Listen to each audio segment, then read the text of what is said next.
What's up guys, Nuance Bro checking in, and today we're going to be talking about Hillary Clinton smearing Tulsi Gabbard with the label of Russian asset.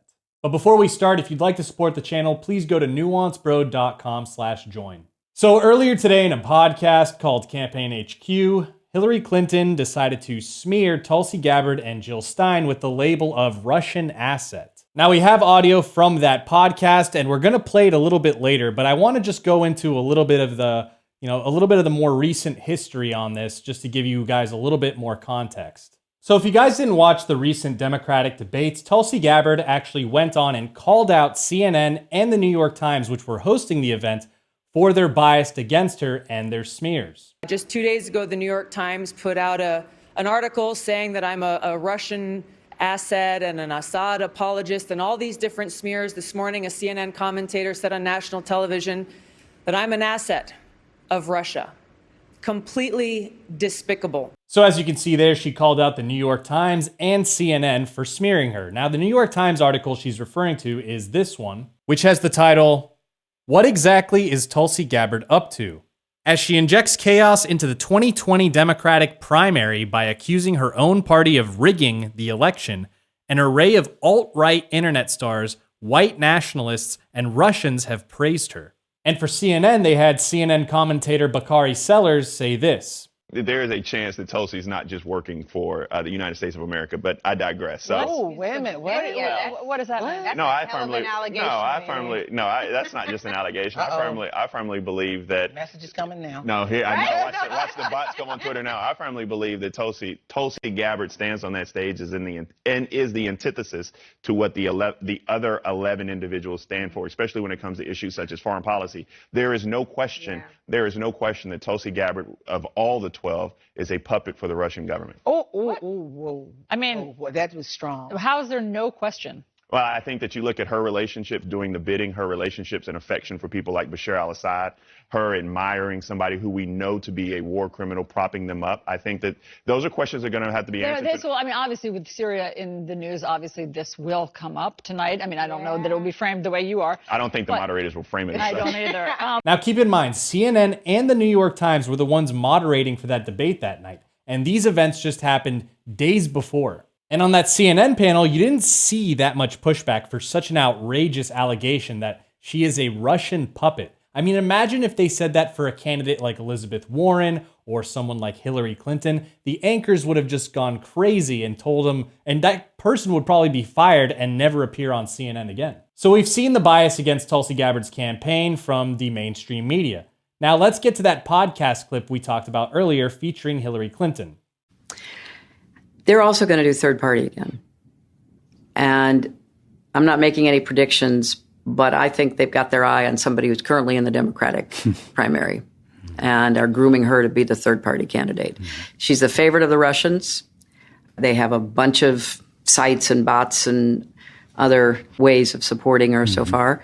And that's assuming Jill Stein will give it up, which she might not, because she's also a Russian asset. Yeah, she's a Russian asset. I mean, totally. And so they know they can't win without a third party candidate. And so I don't know who it's going to be, but I will guarantee you they'll have a vigorous third party challenge in the key states that they most need it. So you just heard in that clip, Hillary Clinton said that they are grooming this particular person. She doesn't name Tulsi Gabbard exactly by name, but everyone knows that's who she's talking about. And we're going to have some confirmation on that in just a bit. But she says they are grooming her to be the third-party challenger if Jill Stein doesn't give it up, and that Tulsi Gabbard is a Russian asset. She's liked by Russia, and that Jill Stein is absolutely a Russian asset. So lots of extreme allegations here by Hillary Clinton with basically zero evidence. Let's first take a look at Jill Stein's response to these allegations. She says, Hillary Clinton's rant is Exhibit A for how the establishment is using the new Cold War to crack down on dissent and feed the war machine. Instead of addressing the crises working people face, they're painting progressives as the enemy. It's as if they're trying to lose to Trump again. Now, as to this idea that Hillary Clinton lost the 2016 election due to Jill Stein, we actually have Nate Silver, who's editor-in-chief at 538, where they do polling and stuff, and I talked about them in my last video. He says, I don't really buy it. And the rub is Pennsylvania, which was close, but not that close. You have to assume that almost all of Stein's voters would have gone to Clinton. But both pre-election polls and the national exit poll suggest that a lot of them wouldn't have voted at all if they'd been forced to pick between the two major candidates. The breakdown might have been something like 35% Clinton, 10% Trump, and 55% wouldn't vote. That doesn't wind up netting very many votes for Hillary Clinton. Now remember, in the original podcast clip, Hillary Clinton didn't specifically name Tulsi Gabbard, although everybody knew who she was talking about. So CNN reached out to her spokesperson, and they had this to say. Now, when asked if Clinton was referring to Congresswoman Tulsi Gabbard, Democrat of Hawaii, Clinton's spokesman said, quote, if the nesting doll fits. He added, quote, if the Russian propaganda machine, both their state media and their bot and troll operations, is backing a candidate aligned with their interests, that is just a reality. It is not speculation. So you can see there that the spokesperson for Hillary Clinton, Nick Merrill, confirmed that it was Tulsi Gabbard that they were talking about. Now, of course, after hearing Hillary Clinton's comments, Tulsi Gabbard decided to take to Twitter and respond herself. Here she says, great. Thank you, Hillary Clinton. You, the queen of warmongers, embodiment of corruption, and personification of the rot that has sickened the Democratic Party for so long, have finally come out from behind the curtain. From the day I announced my candidacy, there has been a concerted campaign to destroy my reputation. We wondered who was behind it and why. Now we know. It was always you, through your proxies and powerful allies in the corporate media and war machine, afraid of the threat I pose. It's now clear that this primary is between you and me. Don't cowardly hide behind your proxies. Join the race directly. And as you can see, as of the recording of this video, it has 43,000 retweets, 148,000 likes. So it really seems like people are with her. Now, I gotta say, it's kind of ironic that Hillary Clinton would be calling Tulsi Gabbard a Russian asset who is being groomed to be a third-party candidate to ruin the candidacy for Democrats and push it towards Donald Trump again in the interests of Russia.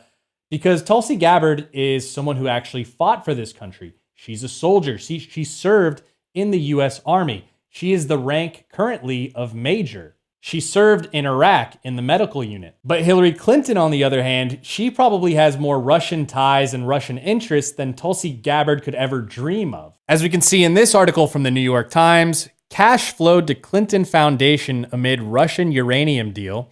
And this is from 2015. And if we scroll down, as the Russians gradually assumed control of Uranium 1 in 3 separate transactions from 2009 to 2013, Canadian records show a flow of cash made its way to the Clinton Foundation.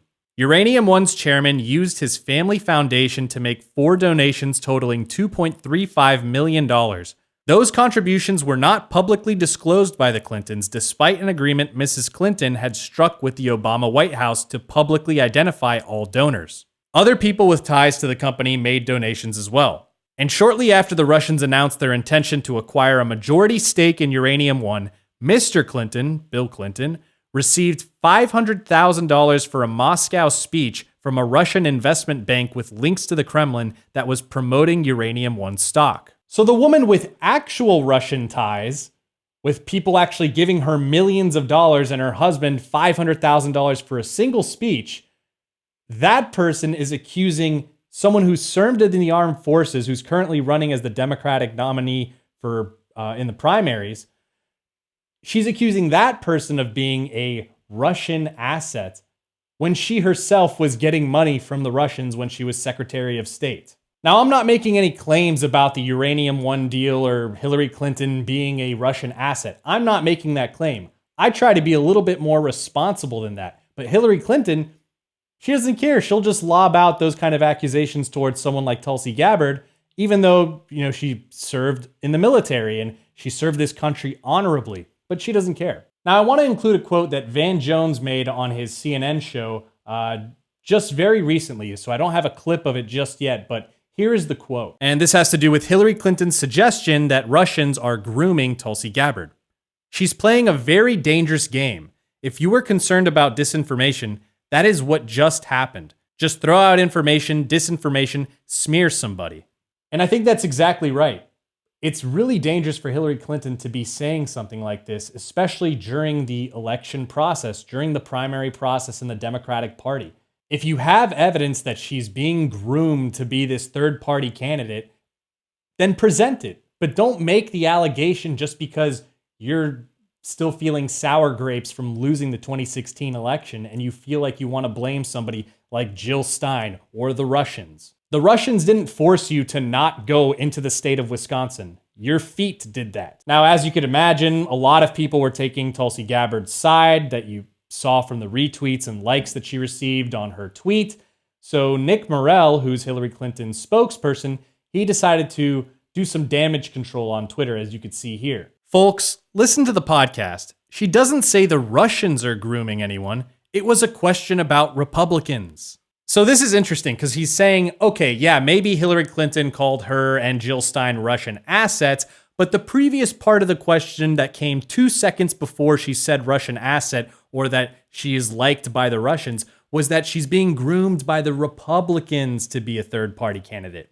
Now, do I buy that? I guess it's sort of plausible, but why would she mix in the Russian stuff literally right after she said the groomed part? Not to mention, that wasn't part of any of the original clarification when Hillary Clinton originally made her statements and that he gave his statement to CNN. So I'm kind of doubting this, and I think this is a lot of damage control after the fact, after they saw that Tulsi Gabbard was getting a lot of support on this issue. Also, just to be funny here, let's scroll down and see, oh, look at this. A sod day for your candidacy. Nice, nice. All right, guys, that's the end of the video. What did you guys think? Do you think that Tulsi Gabbard was actually correctly labeled as a Russian asset? Is she a Russian asset? Or is Hillary Clinton just wrong and she's totally disingenuous, dishonest, and despicable? So let me know in the comments. Don't forget to like, comment, and subscribe. Social media links are in the description box below. Support us on nuancebro.com/join. And you can also find merch in the description. And I'll see you later, bro.